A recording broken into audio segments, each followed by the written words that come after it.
Yo, what's up mga boss? Welcome sa ating YouTube channel.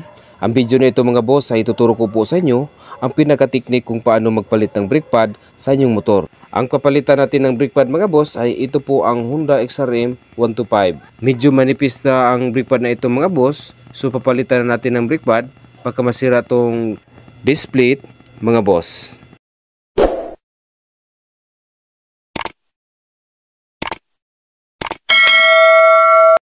Okay, simulan natin mga boss. Para po sa mga baguhan dyan na gustong mag-DIY sa kanyang motor, ito po ang ituturo ko sa inyo. Ang pinaka-technique po mga boss, ito pong bleeding nipple, hindi po natin ito galawin mga boss. Dapat walang fluid po ang tataga sa ditong banda mga boss para hindi na tayo magbe-bleeding. At ito ding dalawang bolt sa brake master, yung sa brake fluid cover, tanggalin po natin ito mga boss para maiwasan natin ang pagbalik sa pressure ng piston para hindi po tayo makaproblema mga boss. Okay? Okay, sisimulan natin mga boss. Una natin tanggalin itong bolt. Gamitan natin ng T-rings na 80mm. Ito, tanggalin muna natin to. At susunod nating tanggalin mga boss itong dalawang bolt. Gamit tayo ng sakit na 12mm mga boss. Okay?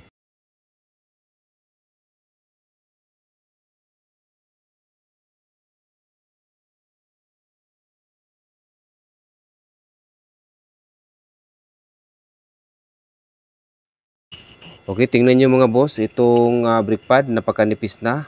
Sa ganitong sitwasyon mga boss, huwag nyo patagalin. Dapat palitan na yan mga boss para hindi po masira yung disc plate mga boss. Okay? Okay, ang sunod natin gawin mga boss, ito pong brake pad. Okay, tanggalin muna natin to mga boss. Itong bolt nito, tanggalin muna natin to para matanggal din po itong brake pad mga boss. Okay?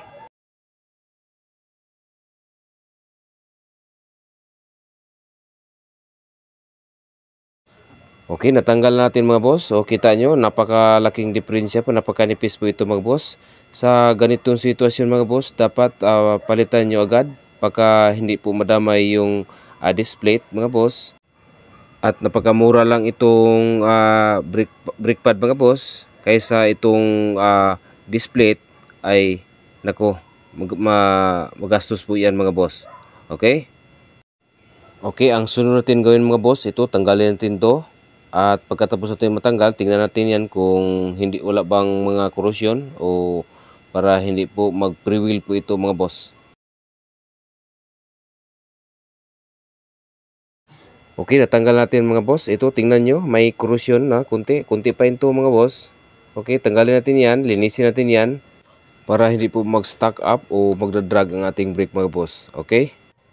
At ito ding piston mga boss, ito po ang pinaka-importante mga boss, dapat malinisan natin yan. Okay?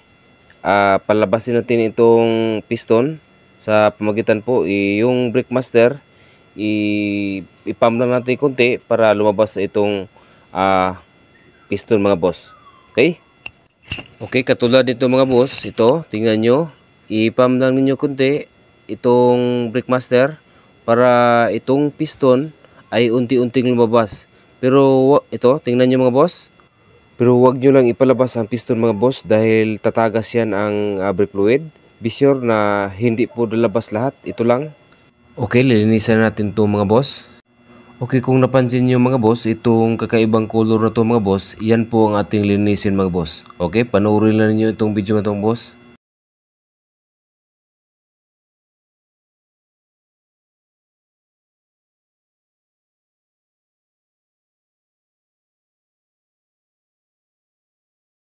Okay, gumamit po tayo ng liham mga boss. Ito number 1000.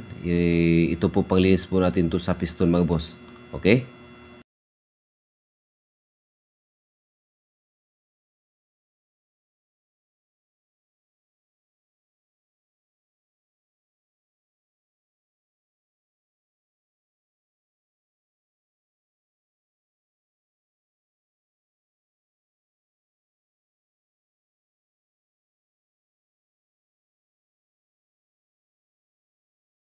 Okay, natapos na natin nalinis ang piston mga boss. Okay? At kung napansin nyo, ang kulay po ng piston magkasing tulad na mga boss. Okay? Okay, ang sunod natin gawin mga boss, bago natin ibalik ang piston sa kanyang pisto, mga boss, at tanggalin muna natin itong bolt, long bolt sa brake master, itong dalawang bolt mga boss sa brake fluid cover. Tanggalin muna natin ito mga boss para hindi po matigas ibalik yung piston, para maiwasan po natin ang pressure, o para maiwasan po natin ang pagkaroon ng problema sa pagbalik po ng piston dahil ma-pressure po ito mga boss. Okay? Okay, natapos na natin natanggal itong dalawang bolt mga boss, pero ibalik natin sa pwesto yung cover para maiwasan po natin ang pag-leak ng fluid mga boss. Okay? Sundan nyo lang ang video na ito mga boss ay para mayroon kayong idea kung mag-DIY kayo sa inyong motor mga boss. Okay? Okay, ang next po natin gagawin mga boss, itong piston ay ibalik po natin to sa kanyang pwesto para makabit na po natin itong brake pad mga boss. Okay, lagyan na ito ng kunting oil mga boss para hindi po ito magka-problema sa pagpasok mga boss. Okay, sa pagpasok ito mga boss, ito, tingnan nyo, gumamit lang ako ng isang kombinasyon at unti-unti nating i-balance na po natin ito pagpasok, pag-ibalik sa kanyang dating pisto mga boss. Okay, madali lang po ito mga boss, i-balance na ninyo para maibalik po sa pisto itong piston. Ganyan lang po kadali at ganyan lang po kasimple mga boss. Okay, unti-unti na. Okay, okay, napwisto na po natin mga boss. Okay, take note po mga boss na mayroong ding piston na matigas po ibalik sa kanyang pisto. At ngayon ipakita ko sa inyo kung paano ang pinaka-technique kung paano ibalik ang piston kung kapag matigas mga boss. Ito ay ipakita ko sa inyo mga boss at ituturo ko sa inyo ang pinaka-technique po kapag matigas ang piston mga boss. Okay? Sundan nyo lang ang video nito mga boss. Pero mga boss ay hindi po natin maiwasan na mayroon po talagang matigas na piston na ibalik sa kanyang pisto mga boss. So sa akin mga boss, sa ganitong sitwasyon mga boss, o gumawa po ako nito mga boss para kapag ma-encounter ako ng ganitong katigas piston, at ito po ang tools na ating ginawa. Napakasimple po ito. Mayroong bolt na pang-adjust at nut bar lang at ni-welding po ng nut mga boss. Napakasimple na gawin to mga boss. At ito po mga boss ang ginawa ko kapag matigas na isauli yung pwesto ang piston, ito na aking gamitin. Okay? Ganun lang mga boss. Tingnan nyo. Napakadali po na trabaho mga boss at malinis na po ang ating trabaho. Okay. Ganyan lang po mga boss. Ito. Gagamitan, ikutin nyo lang ang bolt na ito mga boss. Okay. Ito mga boss. Ikutin lang nyo. Napakadali po ito mga boss. At ito po ang pinaka-technique at pinaka-simpleng technique mga boss na hindi kayo maghirapan. Lalong-lalo na po kung mag-DIY kayo sa inyong mga motor mga boss. Okay. Okay, tapos na mga boss. Napakadali lang po ito gamitin mga boss. Ito napakasimple lang. Mas mabuti mga boss kung mayroon tayo nito para kapag na-encounter tayo na matigas ng piston, ito na ang ating gagamitin mga boss. Okay? Okay. Sa ganito pong technique mga boss o sa ganito pong paraan mga boss, sa pagpalit po ng brake pad ay applicable po ito sa lahat ng motor mga boss. Lalo na po sa mga Yamaha, Mio, o sa mga Honda Beat, Click. Sa ganitong procedure, magamit po ito sa lahat ng disc brake ng motor mga boss. Okay, asimbulin natin mga boss. Huwag niyong kalimutan mga boss kapag nag-asimbol na tayo, at ito, ilagyan ito ng kunting oil para hindi po ito mag-corrosion sa loob mga boss, para po pre-wheel at hindi po magka-problema ang ating brake mga boss. Lalong-lalo na po kung maiwasan po natin ang pagdadragging mga boss. At ito din mga boss, dapat may balik to sa tamang pwesto dahil ang function po nito mga boss ay para hindi po mag-vibrate ang iyong brake pad mga boss. At ito ding pin bolt mga boss, ito lagyan po, huwag niyong kalimutan, lagyan po natin to ng kunting oil para maiwasan natin ang pag-corrosion sa loob at pag-stack up po ng ating brake mga boss. Okay? Okay, ang sunod natin gawin mga boss, itong brake pad, ipwesto natin mga boss, itong bagong brake pad. Napakasimple lang po ito mga boss. Ito lang po ang inyong tatandaan mga boss kung paano niyo tinanggal, at yan po din ang pag-assemble mga boss. Okay?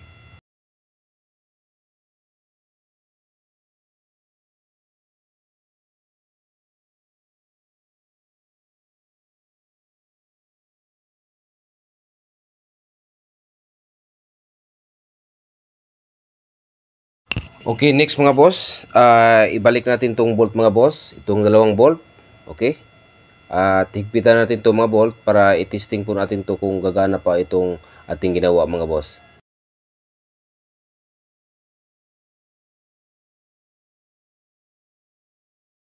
Okay mga boss, natapos natin na ibalik ang lahat ng bolt mga boss. Okay? Ang next natin gawin mga boss, itong dalawang bolt mga boss, itong tinanggal natin kanina ay ibalik po natin mga boss. O wag natin kalimutan, itong bolt tinanggal natin kanina, may corrosion na, lagyan po natin to ng kunting oil. Pagbalik mga boss para maiwasan natin na lalong mag-corrosion po itong bolt mga boss. Okay?